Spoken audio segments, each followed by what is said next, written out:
부탁드립니다. 네, 소개 말씀 감사드립니다.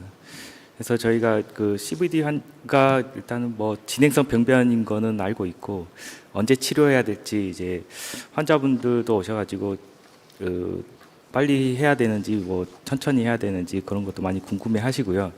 그래서 저도 이렇게 궁금했던 내용인데요. 일단은 CY는 없습니다. 그래서 CVD는 어쨌든 이제 진행성 나이와 관계돼서 에이지에 따라서 진행되는 병변을 알고 있습니다.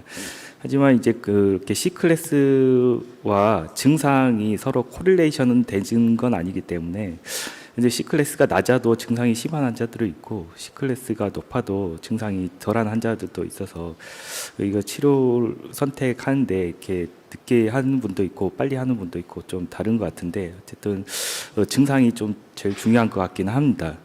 그래서 패서필리올로지는 뭐 간략하게 설명을 드리자면 비노스 하이퍼텐션에 의해서 엔도셀륨 데미지를 받으면 결국 익스트라셀룰라 리모델링에 의해서 이런 인플라메이션에 의해서 CVD가 프로그레션 하는 걸로 돼 있기 때문에 크로닉하게 이제 비노스 하이퍼텐션에 계속 노출되면 어쨌든 증상이 진행할 수 있는 걸로 돼 있습니다. 그래서 롱지튜드널 스터디들을 좀 간략하게 살펴보겠습니다. 1988년도에 시행된 프레이밍 함 스터디고 16년 동안 2년 간격으로 팔로우업 하였다고 합니다. 간략하게 바리코스 인시던스만 보고하였고 남자에서는 애뉴얼 3.9%, 여자에서는 5.1%의 인시던스를 보고하였습니다. 리스크 팩터들도 보고하였고요. 그래서 이러한 리스크 팩터들을 컨트롤하는 게 예방에 도움이 될 거다 이런 결론을 냈고요. 그 다음 연구는 NHS 웨이팅 리스트에 수술 대기 환자들 304명으로 대상했고 메디안 웨이팅 타임이 4년이었다고 합니다. 꽤 긴데요. 그래서 이니셜 프리젠테이션하고 비교했을 때 64%의 환자에서 디지즈 프로그레션 증상의 악화를 이제 호소를 했다고 합니다. 그래서 5.2%는 스트롬보플레바이티스가 새로 생겼고 22%에서는 스킨 체인지가 생겼고 3.9%에서는 비노스 얼서가 생겼습니다. 그 다음에 또 후속해서 NHS 웨이팅 리스트 36명 환자를 대상으로 해가지고 여기서는 이제 도플러 울트라사운드 리저트를 추가를 했는데 27%에서 슈퍼피셜 리플럭스가 새로운 곳에서 발견이 되었고요. 18%에서는 리플럭스가 프로그레션 하였다고 이제 보고를 하였습니다. 그 다음 논문으로는 이제 그 비노스 리플럭스가 있는 환자들을 945명의 비노스 리플럭스 환자들을 진단으로부터 팔로우업 했을 때 평균 5년이 지났을 때 이제 조사를 해보니까 6.3%에서 비노스 얼서가 생겼더라. 그래서 결국은 일정 기간이 지나면 비노스 얼서가 발생할 확률이 높아지는 것 같습니다.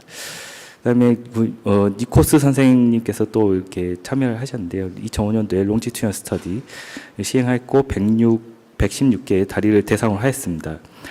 토탈 43개월까지 이 팔로우업이 되었고요. 14%에서 증상의 악화를 경험하였고 이 중에서 증상이 있던 환자에서는 29%에서 증상 악화가 되었고 증상이 없던 다리에서는 11%에서 증상이 악화되었다고 합니다. 그래서 초기에 증상이 있던 환자들이 좀 더 그 디지즈 프로그레션을 좀 더 잘하는 것으로 돼 있고 보시면 이제 그 리플럭스가 먼저 나타나기 시작하고 그 다음에 심토의 변화가 나타나기 시작한다고 합니다.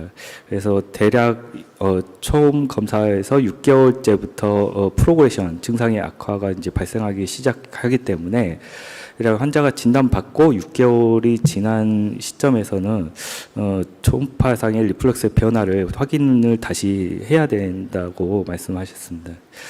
그 다음에 2009년도에는 이제 딥베인 리플럭스, DVT 히스토리가 있는 환자들과 이제 비교를 했는데 역시나 DVT 히스토리 있던 환자에서 스킨 체인지가 더 많이 발생하였다고 이야기하였습니다. 그래서 세컨다리 딥베인 스롬보시스나 뭐 트라우마 등 세컨다리 크로닉 비누스 디지즈에서 프로그레션이 좀 더 빨리 되는데 이런 것들이 관련을 한다고 돼 있고요. 그다음에 본베인 스터디는 독일에서 진행된 거고 1978명의 환자들 대상으로 6.6개월간 연구를 하였습니다. 그래서 C 클래스가 높아진 프로그레션 한계 31.8%에서 사페어스 리플럭스가 있는 환자는 31.8%에서 C클래스가 증가했고요. 논 사페어스 리플럭스인 경우에는 20%에서 C클래스가 증가했습니다. 그다음에 새로운 바릭스가 생길 인시던스는 13.7%였습니다. 리스크 프로그레션 리스크는 다음과 같은 게 있었고요. 그다음에 코타스 등은 치료를 한쪽 다리는 치료를 하고 반대편 다리를 또 팔로우를 5년 동안 했습니다. 그랬더니 48군데에서 새로운 리플럭스가 발견이 되었다고 합니다. 그래서 대략 한 30%에서 반대편 다리에 마일드 또는 에이심토마틱 리플럭스가 있는 다리의 30% 정도에서 5년 지났더니 프로그레션 했더라. 뭐 이렇게 돼 있고요. 이렇게 처음에 이니셜에는 C0, C1, C2였는데 30% 가량은 어드밴스드 C 클래스를 보였다고 합니다. 그 다음에는 에딘버그 베인 스터디가 있습니다. 880명을 13년 동안 팔로우업 했고요.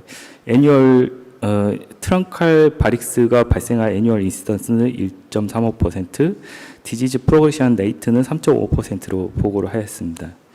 그래서 880명의 C0, C1 환자들을 팔로우업 했을 때 베이스라인에 리플럭스가 있던 환자는 43%고 리플럭스가 없는 환자는 56%였습니다.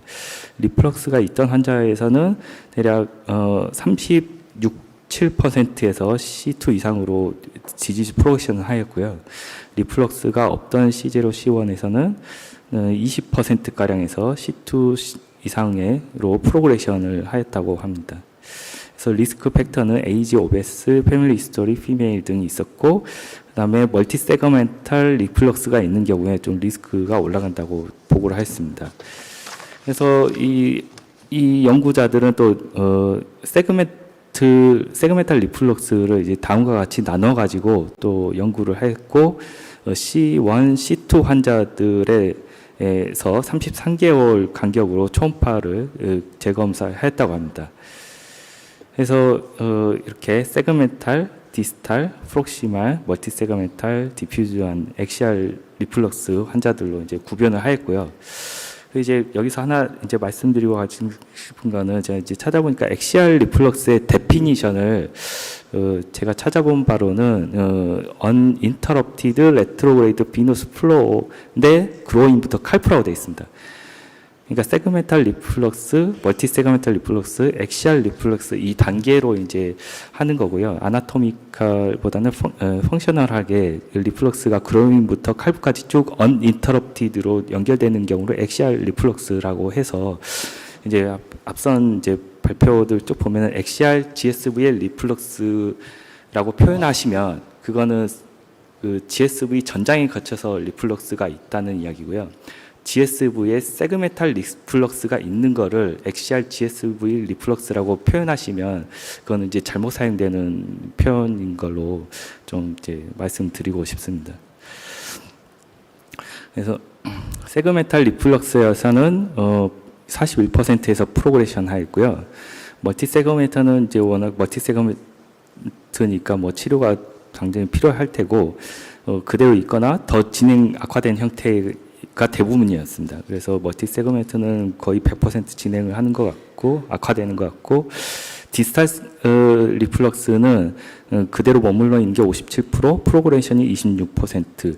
오히려 좋아진 게 17% 있습니다. 그래서 다른 세그멘탈 타입보다는 좀 덜 진행하는 것 같은 걸로 조사가 되어 있습니다. 프록시말 리플럭스도 프록시말 리플럭스 53% 머물러 있는데 프로그레션 47%였습니다. 그래서 결론은 이제 프로그레션이 이제 빠르지는 않은데 대략 GSV의 30%에서는 프로그레션을 하는 걸로 돼 있는데 리플럭스 타입에 따라서 이런 디스탈 리플럭스 빌로니 GSV 리플럭스만 있는 경우에는 프로그레션이 다른 타입보다는 조금 더 느린 걸로 이해를 하시면 되겠습니다. 그래서 가이드라인을 보시면 2015년에 ESVS 가이드라인에서 C2, C0에서 C3 이상에서 컨서버티브 매니지먼트보다는 서지컬 트리트먼트를 권고를 한다. 클래스 1B로 이렇게 권고를 하고 있었습니다. 이유는 이제 리액티브 트라이얼들 통해서 2년간 팔로우 했더니 컨서버티브 그룹보다 수술한 그룹이 좀 더 심토마틱 리프, 코스메틱, 뭐 QOL 등에서 좀 더 나은 결과를 보였기 때문이다. 그래서 이제 C2 이상의 우리가 아듯이 C2 이상의 심토마틱 환자에서는 이제 수술을 하시는 게 좋겠습니다. 근데 에스카 스터디는 이제 수술하고 컨서버티브 했더니 얼서 리커런스가 수술한 그룹에서 더 낮았다는 이야기입니다. 비노스 얼서의 리스크 팩터는 이제 뭐 라이포더마트, 스클레로시스, 코로나 프레벡티카, 더마타시티스, 비만, 포플리테벤 리플럭스 등이 있었고요. 칼프모스 펑션과 반비례하였답니다. 그래서 올해 3월에 저널 바스켓 서저리에 보고된 이제 SVS 가이드라인에 보시면 심토마틱 바리코스 베인과 엑시알 리플럭스가 있는 경우에는 롱텀한 컴프레션 스타킹보다는 비노스 인터벤션을 레커멘드 한다고 되어 있습니다. 그래서 이제 이 AUC가 또 나오는데요. GSV 어블레이션의 적합한 크라이테리아를 보시면 GSV의 엑시알 리플럭스, 그러니까 SF 정션에 리플럭스가 있든지 없든지, 그러니까 SF 정션의 컴피턴시하든지 인컴피턴시하든지 간에 GSV의 엑시알 리플럭스, 그로인부터 갈프까지 롱 리플럭스에 있는 경우에는 심톰이 동반되는 C2 이상에서는 수술적 치료를 시행하는 게 좋겠습니다. 하지만 빌로운이나 세그멘탈 리플럭스가 있는 경우에는 좀 더 보수적으로 접근하는 게 좋겠고요.